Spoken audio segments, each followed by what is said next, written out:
Metro রেলের টিকিটের ওপর ভ্যাট আরোপের সিদ্ধান্ত এখনো চূড়ান্ত হয়নি। প্রত্যাহারের জন্য অনুরোধ করা হয়েছে বলে জানিয়েছে মেট্রো রেলের ব্যবস্থাপনা পরিচালক এম.এন. সিদ্দিক। বৃহস্পতিবার ব্রিফিংয়ে এই কথা জানান তিনি। এ সময় আরও জানানো হয়, মেট্রো রেলে কোরবানির পশুর চামড়া, কাঁচা বা রান্না করা মাংস বহন করা যাবে না। এখন জন্ম সনদ দিয়ে খোলো বিকাশ স্টুডেন্ট অ্যাকাউন্ট। নিজের বিকাশ নিজে কর। চলাচলের নতুন সময়সূচি নিয়ে তিনি বলেন, ঈদ উপলক্ষে আগামী 17 জুন মেট্রো রেল চলাচল বন্ধ থাকবে। একই সঙ্গে আগামী 16 জুন থেকে শনিবার ছাড়া সব সরকারি ছুটির দিনে মেট্রো রেল চলাচলের নতুন সময় নির্ধারণ করা হয়েছে।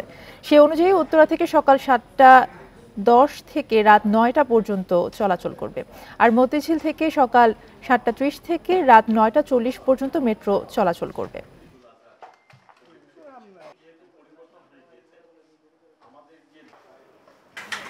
এটা আমি এখন বলতে পারবো না, আমাকে বলতে হলে 30শে জুন পর্যন্ত অপেক্ষা করতে হবে।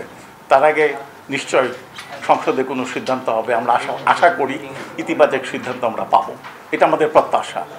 যারা যাত্রী তাদের কাছ থেকেও আমরা এই প্রত্যাশাই শুনতে পাচ্ছি।